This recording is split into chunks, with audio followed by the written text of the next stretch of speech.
yang telah memberikan nikmat dan kekuatan kepada kita semua, sehingga walaupun secara daring gitu ya, ini semua mahasiswa bisa melaksanakan KKL, kuliah kerja lapangan, dan mudah-mudahan semuanya dalam keadaan sehat, baik dosen maupun mahasiswa.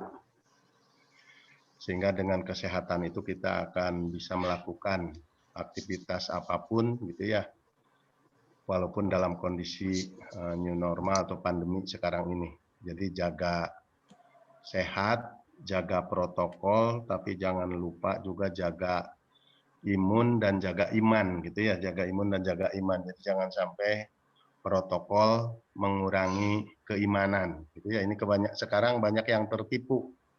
Banyak yang tertipu disangkanya masker yang menyelamatkan kita misalnya dari virus gitu ya. Masker yang melindungi, padahal itu hanya syariat saja gitu ya. Hakikatnya semuanya datang dari Allah Subhanahu wa taala. Itu jangan sampai mengurangi keimanan kita gitu ya dalam kondisi seperti sekarang ini. Saya ditugaskan untuk berbicara tentang growth mindset gitu ya. Growth mindset itu pola pikir yang berkembang, pola pikir yang berubah. Kebalikan dari growth mindset itu adalah fixed mindset, artinya pola pikir yang tetap, yang dianggap bahwa bakat, itu minat dan lain sebagainya itu sudah tetap, tidak bisa dipengaruhi, tidak bisa dipelajari, dan tidak bisa dikembangkan.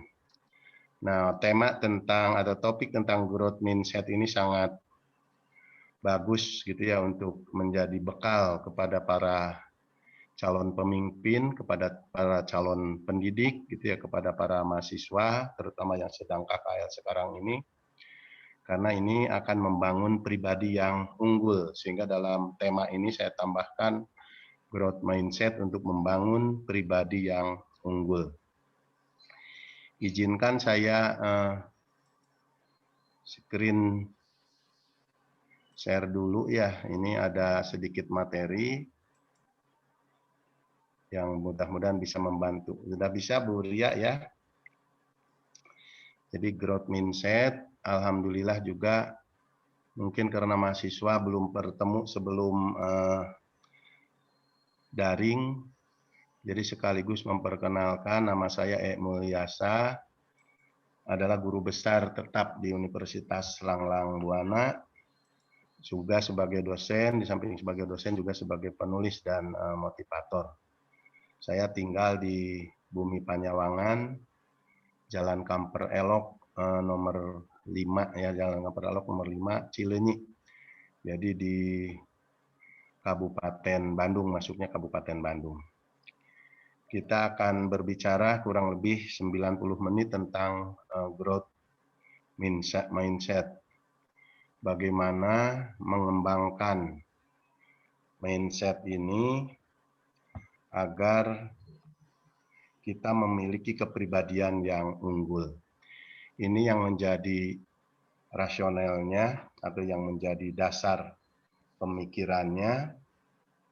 Yang pertama berkaitan dengan tuntutan era globalisasi yang sedang terjadi sekarang ini gitu ya. Jadi di samping masalah pandemi gitu ya, tuntutan awal sebelum pandemi yakni globalisasi itu tetap mewarnai kehidupan kita. Apa yang menjadi tuntutan di era globalisasi itu adalah masalah kualitas.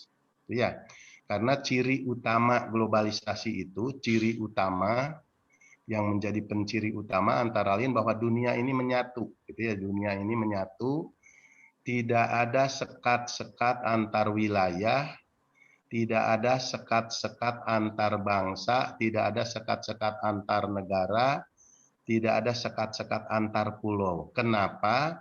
Karena semuanya disatukan oleh teknologi. Ya, jadi disatukan oleh teknologi. Sekarang dalam kondisi sekarang kalau kita ingin tahu misalnya apa yang sedang dilakukan oleh kelompok masyarakat di ujung timur atau di ujung selatan, maka kita tinggal masuk ke internet, buka Google gitu ya. itu sudah bisa melihat, menyaksikan.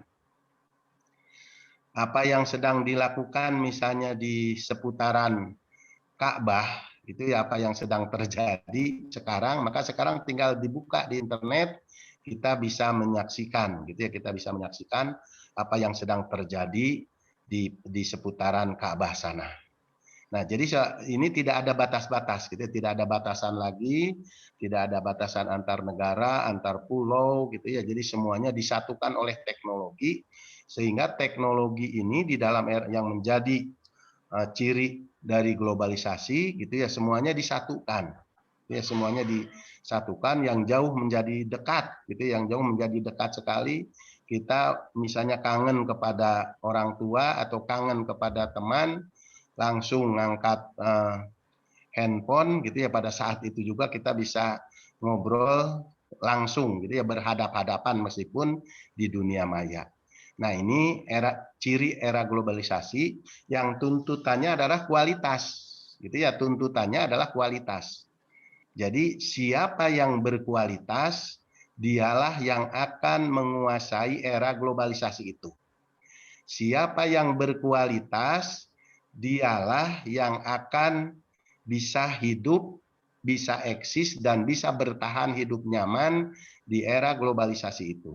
Sebaliknya, siapa yang tidak berkualitas, maka akan menjadi korban teknologi, akan menjadi korban globalisasi, dan akan terpinggirkan saja. Bahkan yang sering diungkapkan, kalau tidak berkualitas, maka kita hanya akan menjadi penonton saja, gitu ya, tidak menjadi pemain utama di dalam era globalisasi. Oleh karena itu, para mahasiswa semuanya tekankan, gitu ya, hal yang pertama, gitu ya, yang harus saudara pikirkan, bagaimana agar saudara itu menjadi kelompok masyarakat yang berkualitas. Sehingga nanti ketika saudara lulus, gitu ya, ketika saudara lulus, saudara memiliki nilai tambah dan nilai jual yang bisa ditawarkan kepada masyarakat. Ya, kenapa saya katakan begitu? Sekarang itu sarjana sudah banyak di mana-mana, gitu ya. Bahkan tidak sedikit sarjana yang nganggur.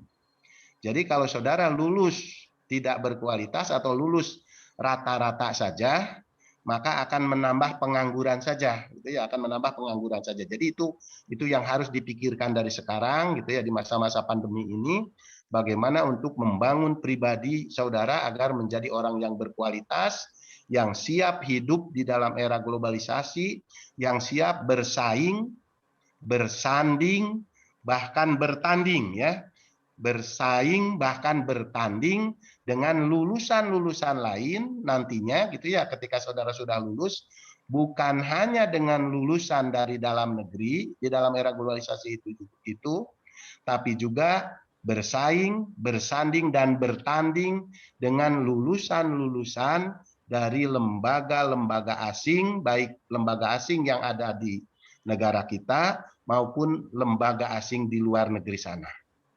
Itu ya, jadi kualitas yang pertama.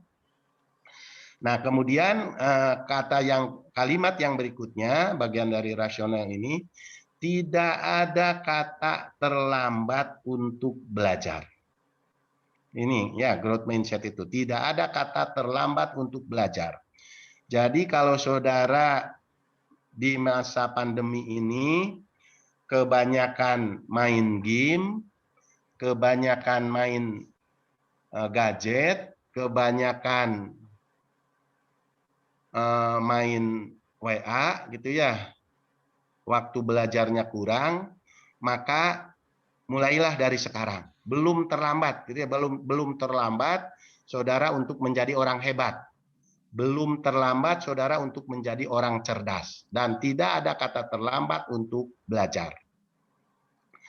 Kemudian kalimat yang berikutnya, kegagalan adalah sukses yang tertunda.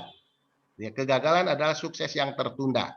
Jadi kalau selama ini banyak program-program saudara di era pandemi ini yang tidak tertunaikan, ya, kalau banyak program-program yang tidak tertunaikan karena pandemi, misalnya tugas kurang optimal, gitu ya, kuliah mungkin mengikutinya kurang maksimal, kemudian komunikasi dengan teman juga terbatas, kolaborasi tidak tertunaikan, bahkan tidak sedikit program-program yang gagal gitu ya, maka anggaplah itu sukses yang tertunda. Mudah-mudahan sebentar lagi gitu ya, kalau pemerintah menyatakan Juli sudah bisa tatap muka gitu ya dengan persyaratannya, maka mudah-mudahan apa-apa yang tertunda, apa-apa yang saudara mungkin anggap gagal, nanti bisa direalisasikan kembali dan bisa menjadi sesuatu yang bisa saudara sukseskan. Nah, kemudian untuk growth mindset yang berikutnya, kalimat yang berikutnya, hargai kritik yang membangun. Jadi berada dimanapun saudara, gitu ya, berada di posisi manapun, ketika ada orang yang mengkritik saudara, gitu ya, ketika ada yang mengkritik, misalnya kuliah di mana, gitu ya, kuliah di program apa, di jurusan apa, loh masa kuliah kok di rumah terus, gitu ya, ini bisa sekarang bisa dikritik begitu oleh masyarakat. Karena sekarang tidak sedikit kan nanti STIA gitu ya, sekolah tidak, ijazah ada. Nah, ini boleh jadi terjadi pada angkatan saudara. Nah, agar misalnya tidak sampai banyak orang yang mengkritik, terutama kritik yang kurang membangun, yang negatif, maka tadi harus berkualitas. Karena nanti yang dilihat lulusannya oleh masyarakat gitu ya. Tapi ketika masyarakat memberikan kritik, kalau kritik itu kritik yang membangun, maka kita harus menghargainya dan harus berterima kasih. Karena seorang bisa hebat itu biasanya karena ada kritikan. Jangan sampai merasa hebat sendiri gitu ya, jangan sampai merasa hebat sendiri, tidak mau menerima kritik dari orang lain. Dan disinilah gitu ya, untuk kondisi semacam inilah kita perlunya membangun pribadi-pribadi yang unggul gitu ya, baik secara pengetahuan, keterampilan maupun sikapnya, sehingga kita siap kembali tadi ke yang pertama, kita siap memasuki era globalisasi dengan nyaman, aman, tenang, dan menyenangkan. Nah, lantas apa yang harus dilakukan? Apa yang harus dilakukan? Kita harus melakukan continuous quality improvement. Perbaikan kualitas secara berkesinambungan. Perbaikan kualitas secara berkesinambungan. Paling tidak ada 4 langkah yang harus dilakukan. Yang pertama, kita harus membangun kesadaran dulu. Jadi harus sadar dulu gitu ya, harus sadar terhadap apa-apa yang kita lakukan, bahkan sadar terhadap diri sendiri gitu ya, sadar terhadap diri sendiri. Apa ada yang tidak sadar masuk ke kelas ini? Coba dibuka, itunya dibuka mikrofon ya. Saya ingin tahu apa saudara semuanya sadar ya? Para mahasiswa silakan bicara biar interaktif. Alhamdulillah sadar, Pokoknya ada sedikit interaktif ya. Saya kesel. Iya, kalau saya terus-terusan bicara kesel. Nah, jadi masuk kelas, masuk kemanapun, masuk kelompok apapun, masuk masjid, masuk ke lingkungan-lingkungan sosial, masuk ke kelompok-kelompok masyarakat, semuanya harus dilakukan dalam keadaan sadar. Termasuk guru gitu ya, nanti kalau sudah jadi guru, masuk kelas itu harus dalam keadaan sadar. Sadar itu cirinya tahu gitu ya, apa yang akan dia lakukan.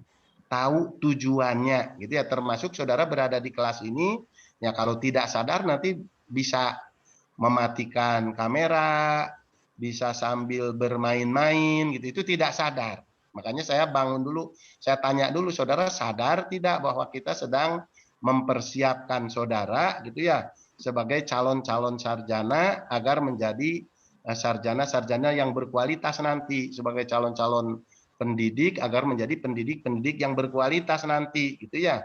Nah, ini harus sadar dulu gitu ya, sadar bahwa saudara sedang ditempa untuk itu, jadi dan harus siap gitu ya. Nah, nanti kalau sudah sadar, langkah berikutnya adalah membangun understanding, pemahaman. Jadi setelah sadar, kita bangun pemahaman, gitu ya, baik pemahaman diri maupun pemahaman orang lain. Pemahaman ini bisa ditanamkan, gitu ya, ketika kelompok masyarakat itu sudah sadar. Ini kalau ngajar gitu ya, kalau dikaitkan dengan pembelajaran, misalnya kalau siswa semuanya sudah sadar terhadap tugas dan fungsinya, maka baru bisa diberikan pemahaman. Banyak guru gitu ya, banyak guru yang ngajar itu tanpa membangun kesadaran dulu, langsung ke pemahaman. Misalnya langsung masuk kelas gitu ya, masuk kelas, langsung pukul-pukul whiteboard. Ayo anak-anak kumpulkan tugasnya. Nah, ini anak-anak belum sadar gitu ya. Sudah dibangun pemahaman untuk mengumpulkan tugas.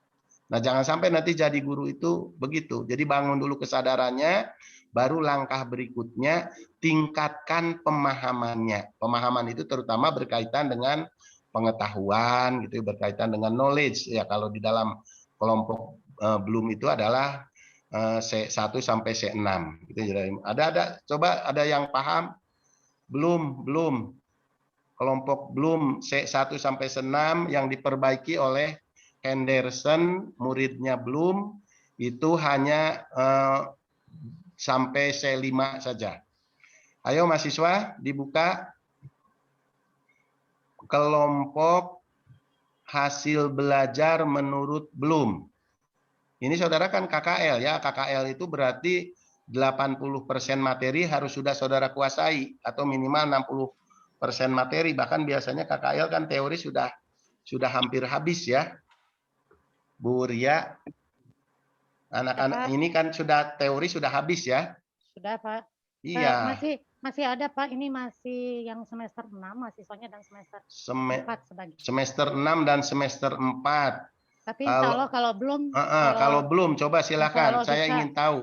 ingin tahu siapa yang bisa mengemukakan hasil belajar menurut belum itu dapat dikelompokkan ke dalam antara lain C1 gitu ya, pengetahuan, keterampilan dan sikap. Yang pengetahuan itu ada 6, kemudian diperbaiki oleh Henderson menjadi hanya 5 saja, karena yang terakhir itu digabung menjadi kemampuan kreatif. Coba siapa yang mau mengungkapkan? Mahasiswa yang ini kaitannya dengan pemahaman ya, pemahaman. Jadi kalau saudara ini sudah semester 6, sudah semester 4, sudah semester 6 mengkaji tentang pendidikan, tidak tahu pendapat belum tentang hasil belajar, nanti saudara diketawakan. Ayo. Ya, silakan. Analisis termasuk tidak, Pak? Masuk. Silakan namanya. Analisis itu yang keempat. Yang keempat, C1 apa? Coba C1 apa? Jadi kan ada 3 ya. Ada kelompok pengetahuan, ada 6, kemudian oleh Henderson dibuat jadi 5, kemudian ada kelompok keterampilan, gitu ya. Ada kelompok sikap. Nah, yang saya tanyakan yang paling rendah saja, yaitu kelompok pengetahuan. Pengetahuan itu menurut Bloom mencakup apa saja. Ini sudah diajarkan dalam mata kuliah proses pembelajaran, dalam mata kuliah strategi belajar mengajar gitu ya, dalam mata kuliah evaluasi pembelajaran. Dan saudara kalau sudah lulus harus sangat paham itu, karena nanti tugas utama saudara tidak lepas dari belum itu dalam membuat RPP maupun dalam pembelajaran, itu sebagai alat kontrol. Siapa yang bisa menyebutkan lengkap ya, menyebutkan lengkap dari mulai C1 gitu ya, pengetahuan, sampai yang C5 kreatif, atau sampai C6 silahkan yang aslinya dari Bloom atau yang sudah diperbaiki oleh Henderson. Saya mau mencoba, Pak. Boleh silahkan. Yang pertama itu C1 itu mengingat. Ingatan, ya. Nama dari prodi mana, Neng? Nama saya Mirna Nurrohmah, kelas 02 dari prodi PGSD. Iya. Silakan. C1 itu mengingat, kemudian C2 itu memahami, kemudian C3 itu menerapkan, lalu C4 itu menganalisis, kemudian C5 mengevaluasi, dan C6 menciptakan. Analisis, itu kalau yang C6 ya analisis, kemudian Ya. sintesis, Ya. dan evaluasi. Ya, untuk sintesis dan evaluasi direvisi oleh Bloom menjadi kemampuan kreatif. Nah, ini hal-hal semacam ini gitu ya, saudara harus betul-betul sudah menjadi milik. Jadi percuma saudara lulus kalau ditanya ini saja misalnya tidak paham, ini bahaya gitu ya, karena nanti saudara akan ditugasi itu, misalnya di dalam membuat rencana pelaksanaan pembelajaran atau RPP, itu tetap nanti mana misalnya apa yang mau saudara sampaikan kepada peserta didik, pemahaman apa, kemampuan apa, gitu. Nah ini belum lagi keterampilan, belum lagi sikap ya. Jadi dibuka di waktu pandemi ini banyak dibuka, itu banyak di Google ya. Tolong nanti dibuka, dilihat pendapat Bloom tentang hasil belajar. Kemudian pendapat Bloom tentang hasil belajar yang sudah direvisi oleh Henderson gitu ya. Itu harus, itu wajib kalau untuk calon guru paham itu, karena di dalam ini karena PPL gitu ya, PPL. Jadi saudara harus menulis RPP misalnya, itu harus paham. Kalau tidak paham nanti belum lagi masuk ke kisi-kisi gitu ya, belum lagi masuk ke pembuatan soal, belum lagi masuk ke pembuatan metode pengembangan metode, belum media, kan itu semuanya harus paham. Nah, kemudian langkah ketiga, concern, kepedulian. Jadi kita harus peduli terhadap diri kita, peduli terhadap cita-cita kita. Nah, saudara kalau masuk di FKIP kan cita-citanya nanti akan menjadi guru gitu ya, menjadi guru kalau di pendidikan dasar dan menengah, menjadi dosen kalau di pendidikan tinggi. Nah, kita harus peduli apa nanti tugas kita, apa nanti karir kita di sana gitu ya.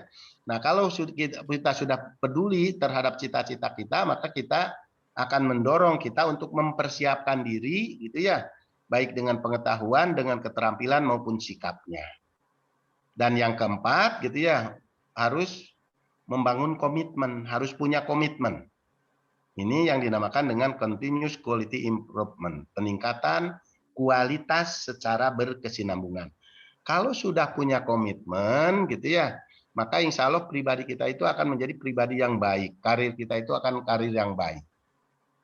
Artinya kalau saudara sudah komitmen ini kuliah di pendidikan gitu ya, nanti akan mengabdikan diri menjadi pendidik dimanapun gitu ya, baik pendidik secara formal, pendidik non formal, atau paling tidak menjadi pendidik informal di rumah masing-masing, mendidik anak-anaknya untuk menjadi anak-anak yang baik gitu ya. Maka kalau sudah punya komitmen yang demikian, tidak akan tergoyahkan gitu ya, tidak akan tergoyahkan pribadi kita itu oleh godaan apapun.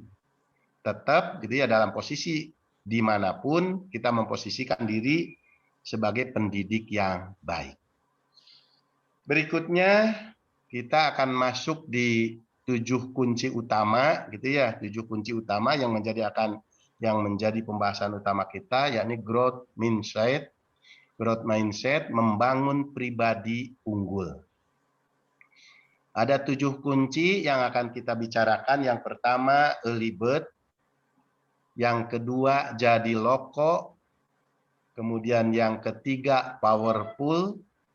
Yang keempat, commit atau komitmen. Yang kelima, yes I can. Yang keenam, ikhlas. Dan yang ketujuh, ijtihad. Ini yang menjadi penciri growth mindset itu gitu ya. Yang utama, sebenarnya masih banyak lagi. Hanya saya berfokus pada 7 kunci ini yang menjadi kunci dalam growth mindset untuk membangun pribadi unggul. Mari kita lihat. Yang pertama, early bird.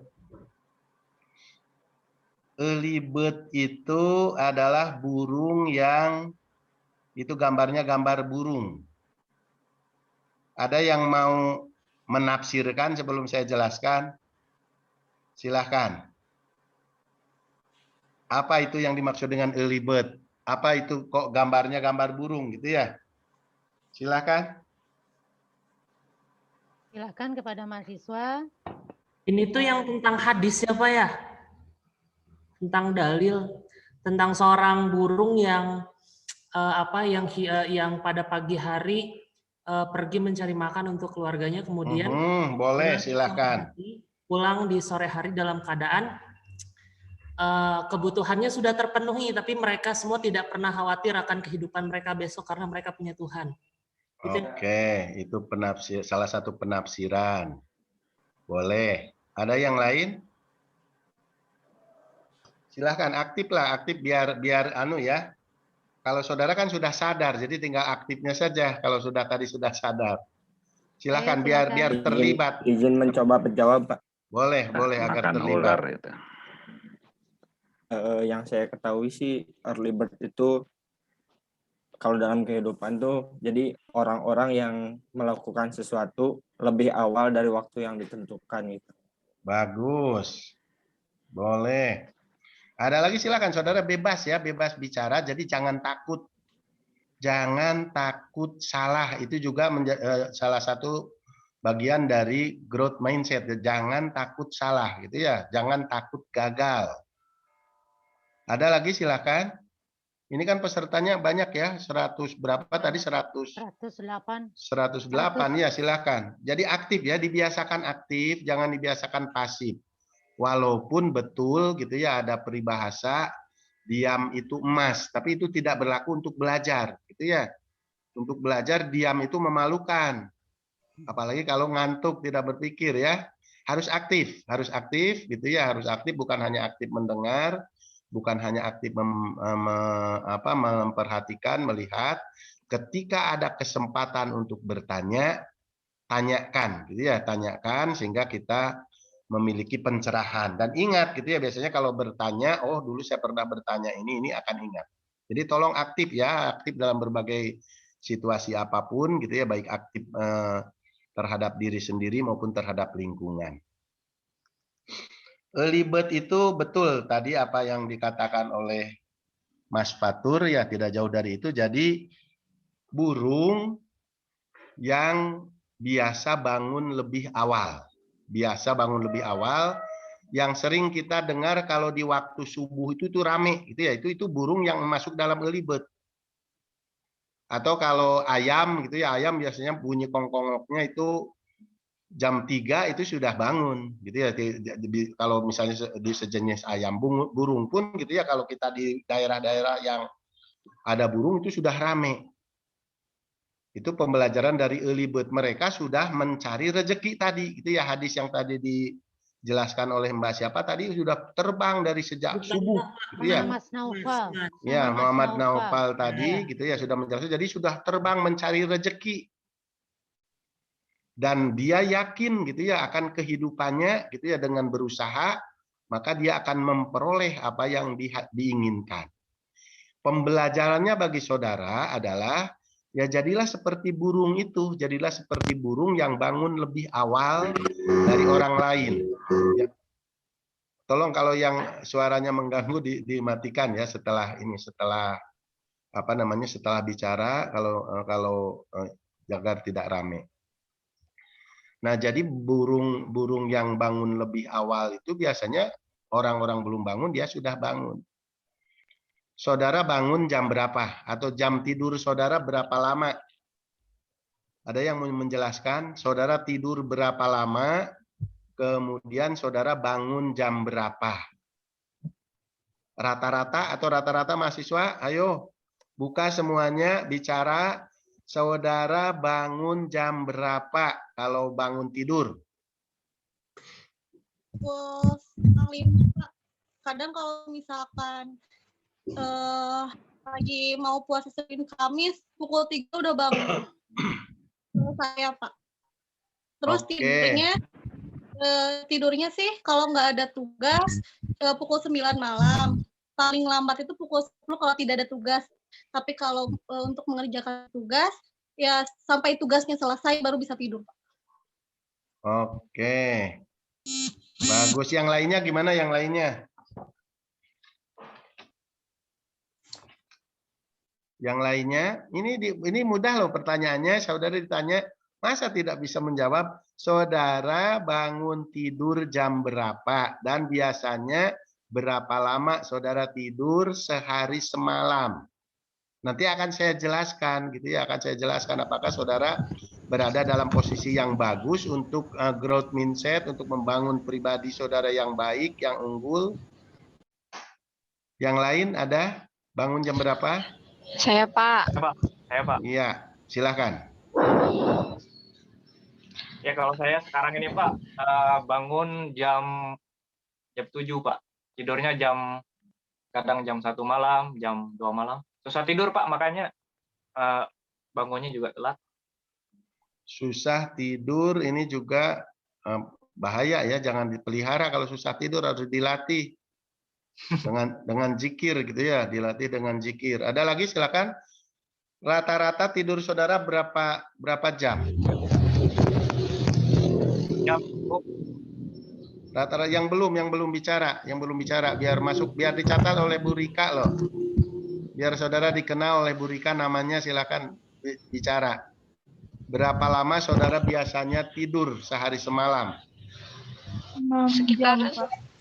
Sekitar 7 jam, Pak.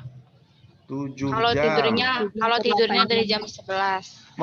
Mahasiswa tidurnya 7 jam loh. Ada yang lebih dari 7 jam? Ada yang punya bersaing? Ada yang tidurnya lebih dari 7 jam? Kurang, Pak. Kurang, Pak, 6 jam. 5 jam, dikurangi Pak. ya. 5 atau 6 jam lah. Dikurangi waktu tidurnya. 6 jam.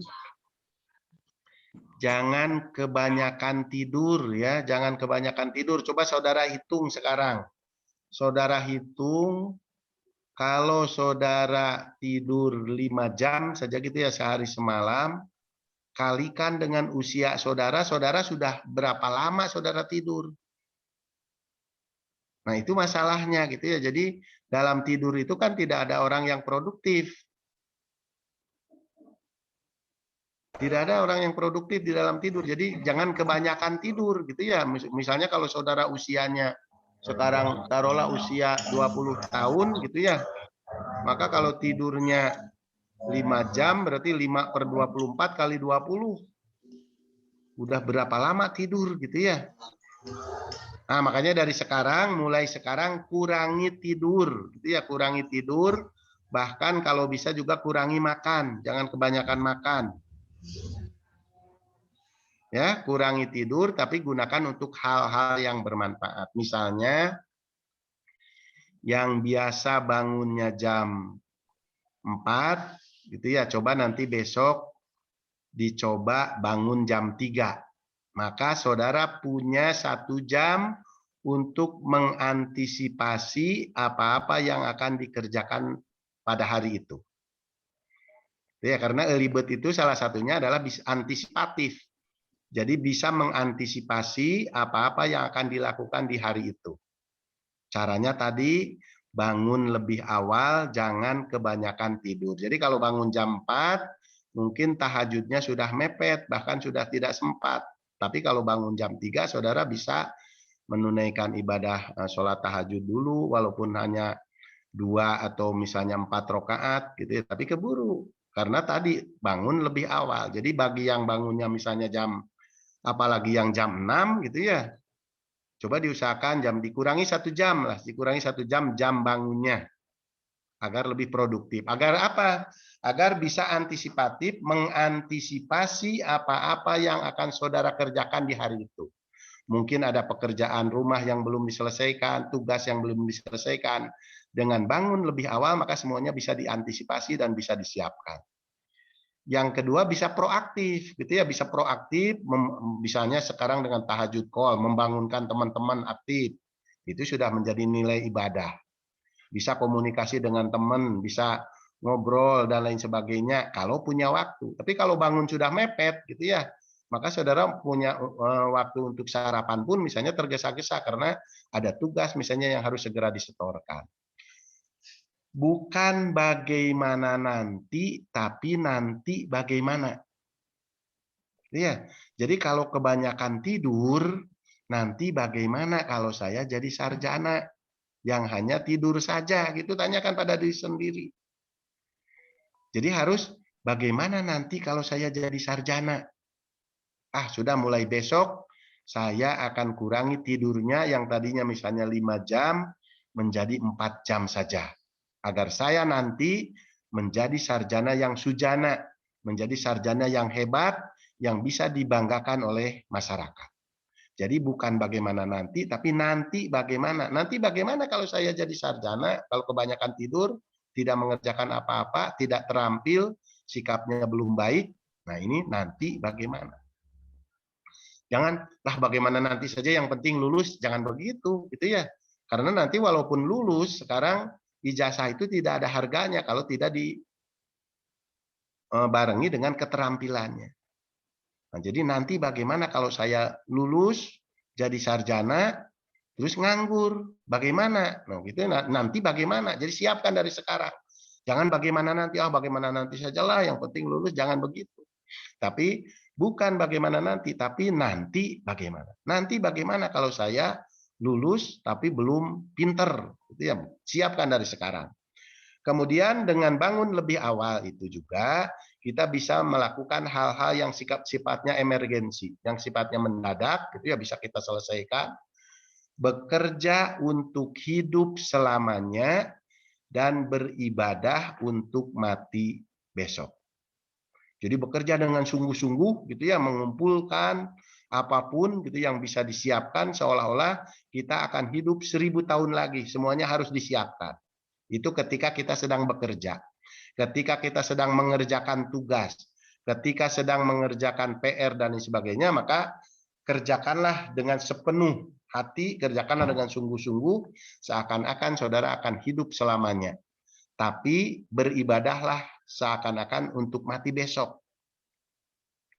Jadi kalau saudara misalnya dinyatakan akan mati besok, kan ini ibadahnya akan sungguh-sungguh. Itu ya, punya apapun misalnya akan disodakohkan. Kemudian sholat rajin, ke masjid rajin, puasa rajin, karena saya takut kalau besok mati, itu ya tidak ada kesempatan lagi untuk beribadah. Nah ini libet, gitu ya, maka jadilah sebagai libet seperti burung yang bangun lebih awal, tidak kebanyakan tidur, kurangi makan agar menjadi orang yang bermanfaat. Kemudian yang berikut jadi loko. Ya, ini growth mindset yang kedua, jadi loko. Ada yang tidak tahu apa itu loko? Ciri loko itu apa? Lokomotif. Ayo orang Garut pasti melihat ciri-ciri lokomotif. Besar dan kuat. Besar dan kuat. Apalagi? Ciri utama. Boleh, itu boleh, tapi ada ciri utama. Silakan dibuka, silakan bicara. Ciri utama dari lokomotif itu apa? Gerakan yang menyebabkan perpindahan. Bekerja keras. Kerja keras. Apalagi?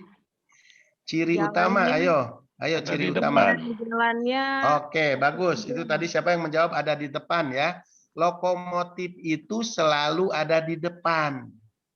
Tidak ada lokomotif yang di belakang atau di tengah. Kalaupun pernah saudara lihat lokomotif yang di belakang, itu dalam keadaan darurat sedang mendorong gerbong. Itu ya, dalam keadaan darurat. Tapi dalam keadaan normal, lokomotif selalu berada di depan. Maka upayakan gitu ya. Kalau ada saudara misalnya di masyarakat atau dimanapun, berdirilah di barisan paling depan. Apalagi kalau di masjid, gitu ya. Apalagi kalau di masjid, usahakan misalnya sholat Jumat itu berada di barisan paling depan untuk mendapat berkah yang banyak. Untuk apa? Agar senantiasa berada di depan seperti loko, agar menjadi penyebar semangat. Menjadi penyebar semangat di lingkungan saudara. Kemudian memberikan manfaat kepada orang lain, karena sebaik-baiknya manusia adalah yang bermanfaat bagi manusia yang lain. Kemudian yang ketiga, dengan jadi loko dan senantiasa berada di depan itu, bisa memberikan inspirasi. Gitu ya, memberikan inspirasi bagi yang lain. Bayangkan kalau saudara tidur saja, inspirasi apa yang bisa diberikan kepada keluarga misalnya. Inspirasi apa yang bisa diberikan kepada teman. Tapi kalau berada di depan, naik sepeda, misalnya sepedahan dengan kelompok teman-teman di depan, kan berarti memimpin yang lain. Apalagi tadi gitu ya, sholat gitu, diusahakan sholat Jumat berada di saf paling depan.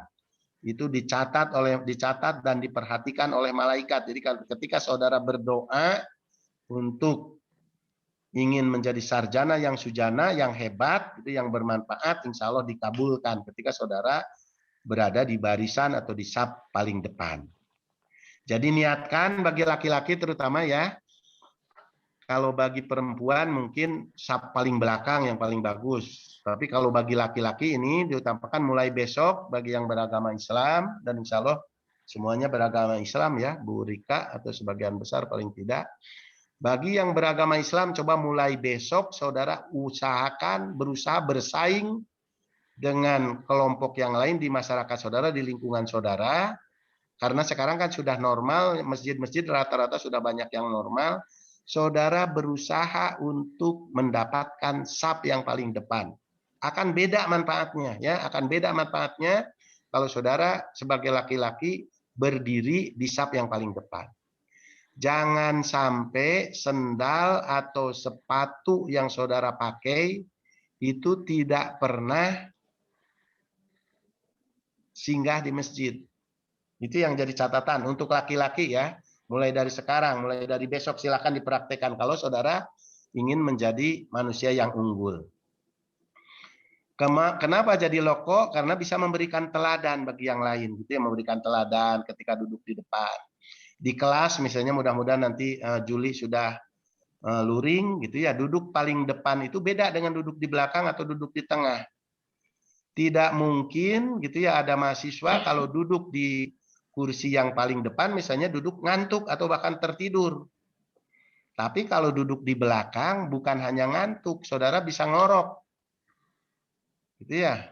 Ya itu keuntungannya ketika duduk di depan, ngantuk pun ditahan, gitu ya, ngantuk pun ditahan. Jadi jadilah jadi loko gitu ya, agar menjadi penyebar semangat, memberi manfaat, memberi inspirasi, memberi teladan. Kemudian yang duduk di barisan paling depan itu selalu punya pandangan yang jauh ke depan, punya value atau punya nilai, dan punya vitalitas, punya kekuatan. Serta selalu punya inisiatif, gitu ya. Selalu punya inisiatif apa yang akan dia lakukan pada saat itu. Itu pentingnya menjadi loko atau selalu berada di barisan terdepan. Itu yang kedua. Kemudian yang ketiga, powerful. Ada yang mau menjelaskan?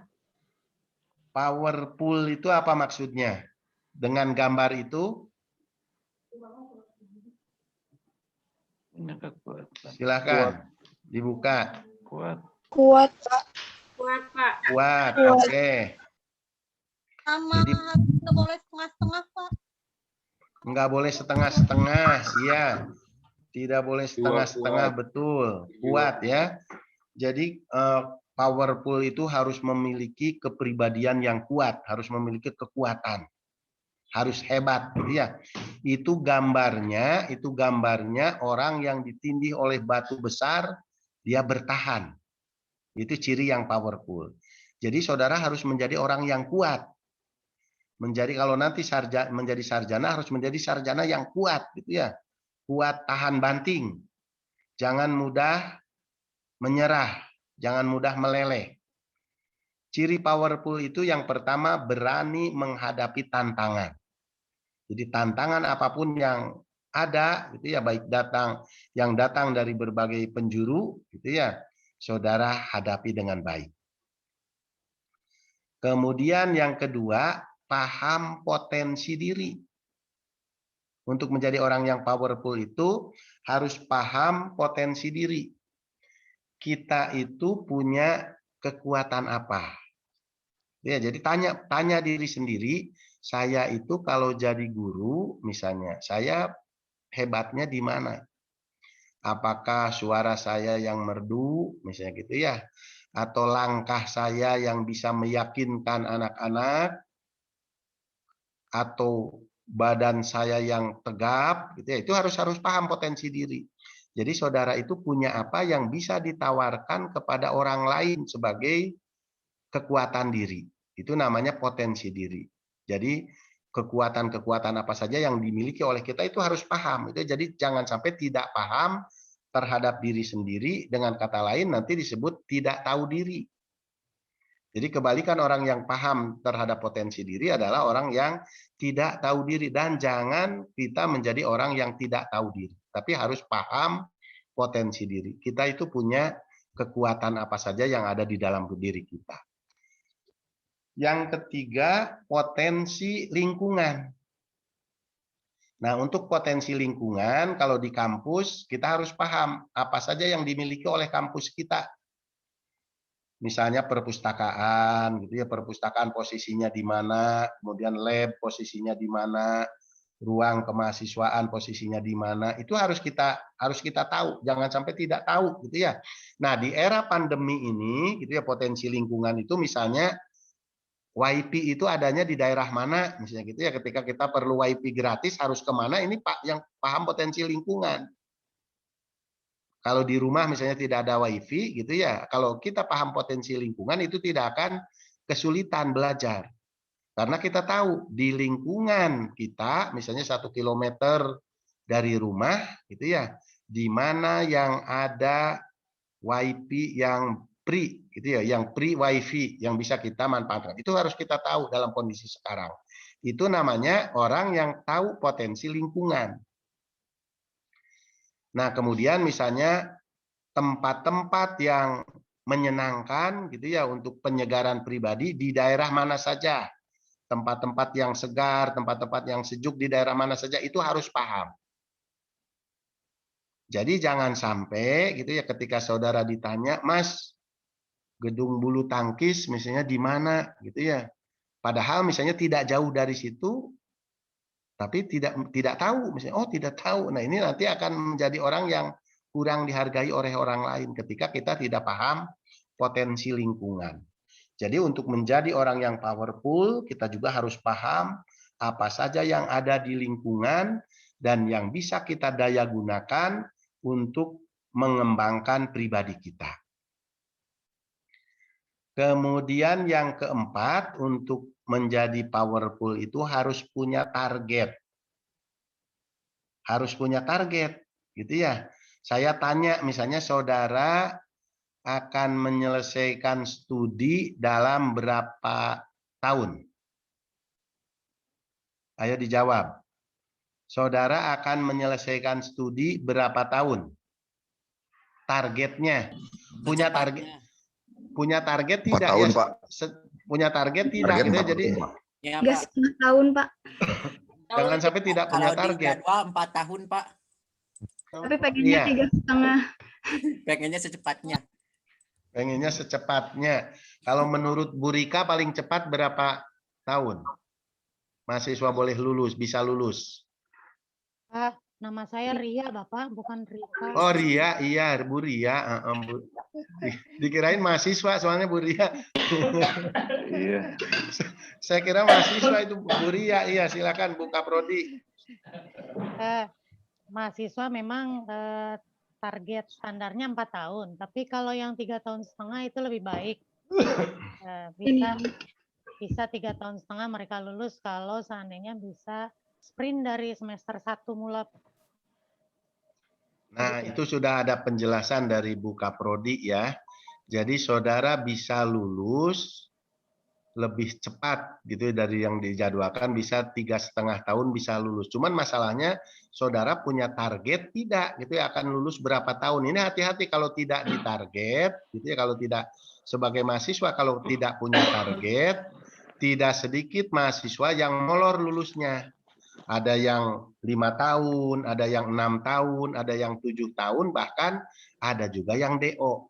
Kenapa? Karena salah satunya tidak punya target. Jadi ketika tidak punya target, maka tidak punya kekuatan. Jadi tidak punya kekuatan untuk menyelesaikan. Akhirnya bisa tidak selesai. Jadi dipasang target dari hari ini. Itu ya, dipasang target dari hari ini. Saya akan menyelesaikan studi di S1 ini misalnya 4 tahun. Nah, cuman masalahnya nanti kalau sudah punya target, harus punya strategi untuk menyelesaikan dengan cepat itu. Strateginya misalnya membaca one day, one book. Bisa tidak? One day, one book plus one day, one juz yang sudah saudara kerjakan. Sanggup tidak? Insya Allah. One day, one book. Enggak setengah, we. Setengah kayaknya, Pak. One komik. One day, one book dan one day, one juz ya. Kalau sekarang kan udah memasyarakat itu one day, one juz. Sanggup? Kalau sanggup itu akan menjadi orang yang hebat. Saudara bisa membayangkan 4 tahun gitu ya. 4 tahun itu berapa hari? 4 kali 360 kurang lebih 1.400 hari. Berarti kalau sehari baca satu buku itu sudah nanti pas lulus sudah selesai membaca 1.400 buku. Terserah mau buku komik, mau buku apa, pokoknya yang ada pengetahuannya gitu ya, saudara tidak tertinggal dari membaca buku. Jadi dibiasakan ya, tugas utama mahasiswa itu adalah belajar. Jangan sampai saudara menjadi mahasiswa, sekarang sudah semester 6, tidak pernah membaca buku sampai tamat misalnya gitu ya. Ayo, saya tanya buku apa yang sudah saudara baca sampai tamat? Selesai dari A, dari halaman pertama sampai halaman akhir tamat. Buku tema, Pak. Buku tema. Novel. Judulnya buku apa? Tematik pembelajaran. Pembelajaran tematik. Oke, Iya. ada lagi yang lain? Ada lagi yang lain? Buku apa? Novel. Novel apa? Novel apa? Boleh novel juga ya, tapi novel yang positif, hanya jangan mengalahkan yang utama.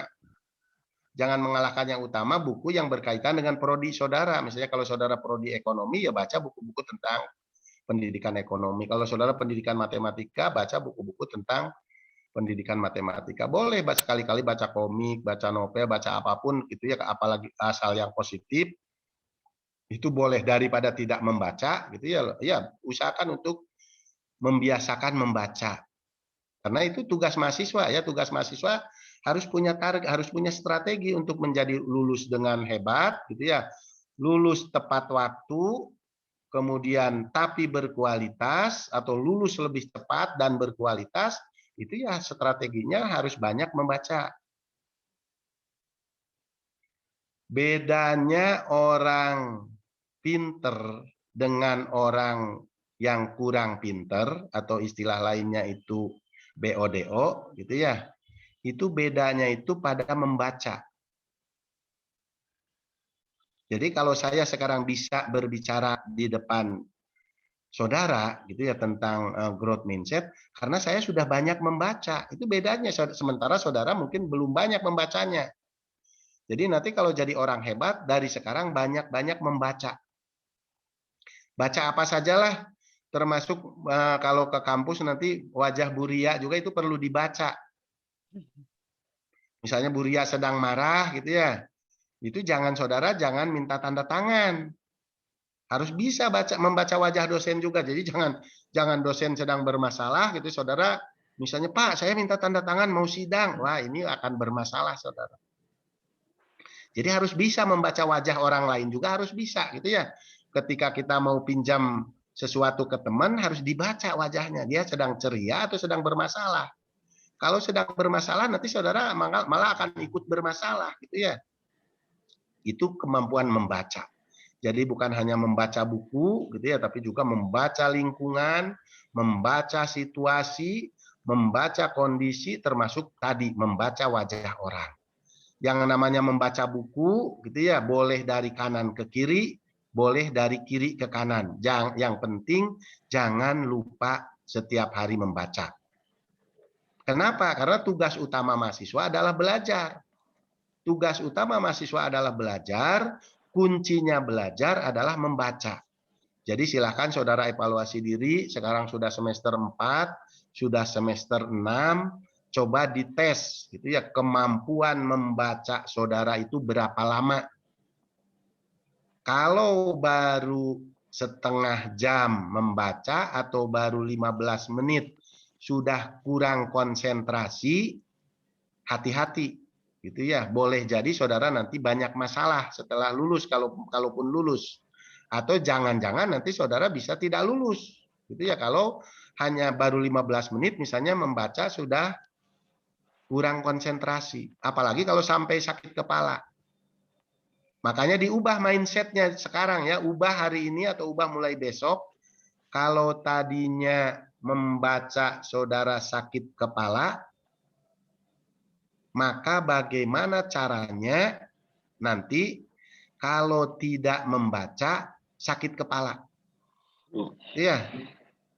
Jadi nanti kalau ngobrol dengan teman atau ngobrol misalnya dengan dosennya, dosen pembimbing dan lain sebagainya, maka yang diobrolkan itu, aduh maaf Pak, ini saya mau membaca dulu. Saya sudah sakit kepala, ini belum udah hampir 3 jam ini duduk di sini belum membaca. Nah, harus begitu gitu ya. Jadi jangan sudah semester 6 gitu ya belum baca buku sampai tamat satu pun, itu tidak sakit kepala, itu namanya mahasiswa tidak normal. Iya, jadi kalau saudara sudah semester 6 sekarang tidak banyak membaca, saya kelompokkan mahasiswa yang tidak normal. Karena kenapa? Itu termasuk kelompok mahasiswa yang lupa terhadap tugas dan fungsinya. Sebab tugas utama dan fungsi mahasiswa adalah belajar dan kuncinya adalah membaca. Jadikan membaca sebagai strategi untuk mencapai dan menggapai cita-cita apapun yang saudara inginkan. Karena tadi bedanya orang pinter dan orang bodoh letaknya pada kegiatan membaca. Orang pinter lebih dulu membaca daripada orang yang kurang pinter. Orang pinter lebih banyak membaca daripada orang yang kurang pinter. Makanya kalau saudara ingin pinter, saudara ingin menjadi orang yang hebat, saudara ingin menjadi orang sukses, mulailah dari sekarang, niatkan banyak membaca dan mulai dengan tindakan, yakni action. Action yang terakhir untuk jadi powerful. Jadi jangan niat saja, aduh saya ingin jadi ini tapi tidak action. Kalau tidak action maka tidak akan pernah terlaksana. Niat ya, niat dulu, janji. Ayo, janji ya mulai hari ini atau mulai besok setelah kegiatan PPL ini, saudara tanamkan pada diri sendiri, tidak ada hari tanpa membaca. Tiada hari tanpa membaca. Dan tanamkan pada diri sendiri, kalau dalam waktu 1 hari tidak membaca, sakit kepala. Ya, kalau dulu membaca sakit kepala, maka tanamkan bahwa sekarang kalau tidak membaca sakit kepala. Jangan kalau tidak makan bakso sakit kepala ya. Kalau sudah 3 hari, aduh saya tidak sakit kepala. Kenapa? Oh, tidak makan bakso ini sudah 3 hari. Nah, ini sudah ketagihan namanya. Jadi kecanduan itu boleh ya, kecanduan itu bagus kalau kecanduan membaca. Bukan kecanduan makanan atau kecanduan minuman ya. Kalau kecanduan membaca itu bagus. Jadi misalnya kalau sudah 1 hari atau 2 hari saudara tidak membaca, kemudian sakit kepala. Loh kenapa? Aduh saya sakit kepala. Kenapa? Ini sudah 2 hari tidak membaca, saya mau main ke Gramedia cari buku. Nah gitu harusnya, saya mau main ke Palasari gitu ya, mau cari buku. Kenapa? Karena saya sudah lama tidak membaca buku baru, sehingga saya sakit kepala. Itu kalau menjadi orang yang powerful, kalau ingin menjadi orang yang hebat, yang powerful. Jadi action, niatkan mulai hari ini ya, mulai hari ini, mulai besok, tidak ada hari tanpa membaca. Membaca apapun gitu ya, mau dari kanan ke kiri, mau dari kiri ke kanan, one day, one judge, one day, one book, itu lebih bagus. Tapi kalau misalnya tidak bisa one day, one book, ya paling tidak one week, one book lah gitu ya, one week, one book, one week, one judge. Masih tidak bisa juga one week one book, paling tidak 1 month, itu ya 1 bulan 1 buku, 1 bulan 1 juz. Jadi jangan sampai jadi mahasiswa sudah sampai 1 bulan tidak ada buku yang dibaca. Ini bahaya, ya bahaya. Makanya banyak yang menganggur. Saya beritahu banyak sarjana yang lulusnya pengangguran karena kurang membaca. Gitu ya, karena kurang membaca dia tidak tahu di mana ada posisi-posisi atau ada lowongan-lowongan kerja. Karena telat membaca, maka tertinggal. Dia tertinggal oleh teman-temannya, baik teman-teman sama-sama satu universitas maupun teman-teman di lingkungannya dari universitas yang lain. Makanya sekali lagi saya tekankan, membaca ini sangat penting. Jadikan sebagai kunci utama untuk membuka tabir rahasia kehidupan saudara. Gitu ya. Baca apapun, terutama bacaan-bacaan yang bermanfaat. Gitu ya, bukan hanya membaca buku. Mudah-mudahan saudara menjadi orang yang powerful, orang yang tahan uji, orang yang tahan banting, dan berani menghadapi tantangan apapun. Karena apa-apa yang ada di dunia ini sudah saudara baca. Ya, insya Allah, gitu ya. Kalau saudara banyak membaca, insya Allah saudara akan menjadi orang yang hebat. Kalau tidak hebat, gitu ya, ketika saudara banyak membaca, nanti sudah lulus, saudara tidak menjadi orang yang hebat, bisa lapor ke saya lah, gitu ya. Laporan ke saya, Pak, saya dulu banyak sekali membaca, tapi tapi jadi pengangguran, itu nggak mungkin itu terjadi. Jadi niatkan ya, ini yang lagi PPL, niatkan saudara banyak membaca mulai hari ini atau mulai hari esok, tidak ada hari tanpa membaca. Yang berikut komitmen ya, komitmen terkait dengan membaca juga tadi. Silahkan ada yang mau menafsirkan apa itu komit? Ini gambarnya. Ada yang mau menjelaskan gambar itu? Gambar komitmen, gambar orang yang sedang tinju. Apa itu penjelasannya? Silakan. Struggle.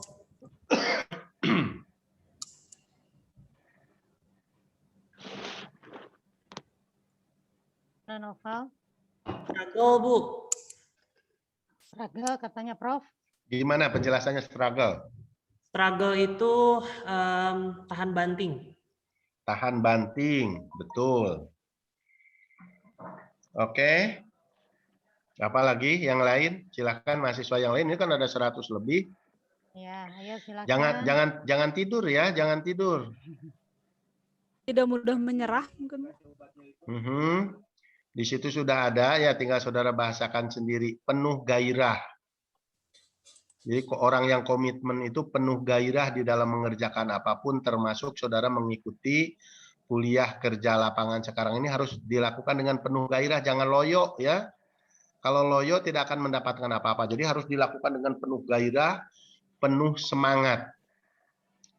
Pantang menyerah, gitu ya, pantang menyerah itu seperti gambar itu. Gambar orang yang bertinju. Orang yang bertinju itu, setiap petinju itu, dia akan berhenti bertinju hanya dihentikan oleh 2 orang saja. Yang pertama oleh pelatihnya, dan yang kedua oleh dokter. Itu petinju ya, komitmen petinju. Kalau kata pelatih, misalnya walaupun sudah dijadwalkan untuk naik ring, terus kata pelatihnya, Mas jangan dulu naik ring hari ini, tidak memungkinkan, maka dia akan nurut. Yang kedua, kalau disuruh berhenti oleh dokter. Misalnya kata dokter, wah ini belum fit, gitu ya, belum sehat betul, jadi istirahat dulu, jangan bertanding dulu, maka petinju itu akan berhenti. Akan istirahat. Tapi kalau hanya oleh istrinya, gitu ya, kalau hanya oleh istrinya misalnya, Mas, besok antar jalan-jalan ya, besok antar jalan-jalan ke mall misalnya gitu. Tapi dia ada jadwal tinju, itu tidak akan nurut ke istrinya. Karena seorang petinju tadi hanya akan nurut ke pelatih dan ke dokter saja. Maka ini pembelajarannya bagi saudara sebagai mahasiswa, gitu ya. Sebagai mahasiswa yang tugas utamanya belajar, saudara hanya boleh belajar kalau dihentikan oleh 2 orang juga, gitu ya. Oleh dosen saudara atau oleh dokter. Jadi kalau kata dosen, Mas, kamu kebanyakan membaca, gitu ya. Adek, Dek, kamu sudah kebanyakan membaca, berhenti membaca, berhenti belajar. Kalau kata dosen, saudara disuruh berhenti belajar, baru saudara jangan belajar, jangan membaca.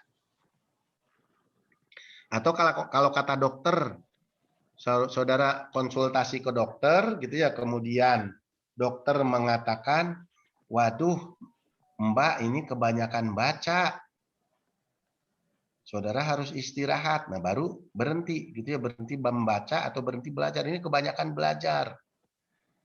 Kalau disuruh oleh teman, disuruh oleh siapapun, jangan pernah berhenti belajar, jangan pernah berhenti membaca. Itu kuncinya. Itu kuncinya orang yang punya komitmen. Tidak ada hari tanpa belajar, tidak ada hari tanpa membaca, penuh gairah dan pantang menyerah. Seperti seorang petinju, gitu ya, seperti seorang petinju, dia selalu semangat untuk naik ring. Tidak ada orang yang bisa menghentikan kecuali dokter dan pelatihnya. Saudara pun jangan ada yang bisa menghentikan kegiatan belajar dan kegiatan membaca saudara, kecuali dokter dengan dosen saudara. Dan itu tidak mungkin, ya. Tidak mungkin dosen saudara menyuruh saudara berhenti belajar. Tidak mungkin dosen saudara menyuruh saudara berhenti membaca. Dan hanya 2 orang itu gitu yang boleh saudara dengar ketika saudara sedang belajar. Semangat belajar, penuh gairah, pantang menyerah. Susah, senang dijalani. Jadi jangan ingin senangnya saja. Jangan ingin senangnya saja. Ketika senang gitu ya. Ketika senang saudara ikut. Tapi pas susah gitu ya tidak mau. Misalnya senang jadi mahasiswa, yang senangnya apa? Saya tanya, jadi mahasiswa senangnya apa? Ayo mahasiswa. Tugasnya tidak banyak. Terus dapat ilmu baru juga, yang kan dulu belajarnya kayak diatur banget. Kalau sekarang kuliah enggak, kayak lebih bebas untuk mengucapkan apa yang ada gitu, Pak. Jadi senang daring malah ya. Saudara senang. Kalau daring, kalau menurut saya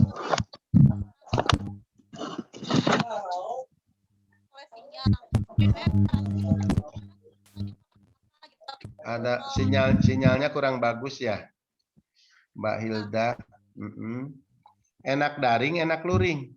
Senang daring, senang luring. Luring, Pak, luring. Luring, Pak. Oh, senang luring. Luringnya banyak kalau luring. Kalau luring kan bisa ketemu teman, ya itu senang ya. Bisa ngobrol dengan teman, bisa makan bakso bareng. Seblak, Pak, seblak. Bisa seblak, bisa ngerumpi. Nah, jadi nanti insya Allah Bu Ria sudah menyiapkan semester depan luring dengan syarat sudah divaksin. Kalau Pak Dr. Nano sudah divaksin, ya Pak Dr. Nano sudah divaksin. Mau kedua sekarang. Iya, saya belum divaksin, jadi saya belum bisa luring. Hanya divaksin oleh vitamin saja. Nah, jadi syarat luring nanti antara lain harus semuanya baik mahasiswa maupun dosen sudah divaksin, Bu Ria. Jadi harus disiapkan, gitu ya. Susah, senang dijalani. Jangan ingin senangnya saja, susah juga harus dijalani. Ketika sekarang susah sinyal, gitu ya. Ya dijalani saja dengan sabar. Ketemu teman susah, ketemu dosen susah, dijalani dulu, gitu ya. Mudah-mudahan dengan kesabaran semester depan mudah-mudahan sudah bisa luring. Amin. Dan yang terakhir berkaitan dengan komit ini adalah tidak ata. Tidak ata itu kira-kira maksudnya apa? Ada yang tahu, mahasiswa? Tidak ata kira-kira apa maksudnya? Tidak angat-angat tai ayam. Iya, tidak angat-angat tai ayam. Jadi tai ayam itu angat, tapi angat di permulaan saja. Kalau tidak percaya, saudara boleh nanti cari ayam yang baru berak, gitu ya, saudara pegang pasti hangat.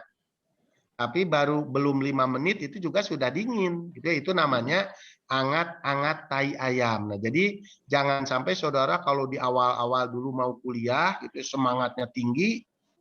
Nah, baru semester 6 sudah melempem, sudah tidak ada semangat, misalnya karena alasan itu ini dan lain sebagainya. Jadi pertahankan semangat dari awal sampai akhir, sampai memenangkan pertandingan. Sebagai mahasiswa, ya paling tidak semangat saudara itu sampai lulus.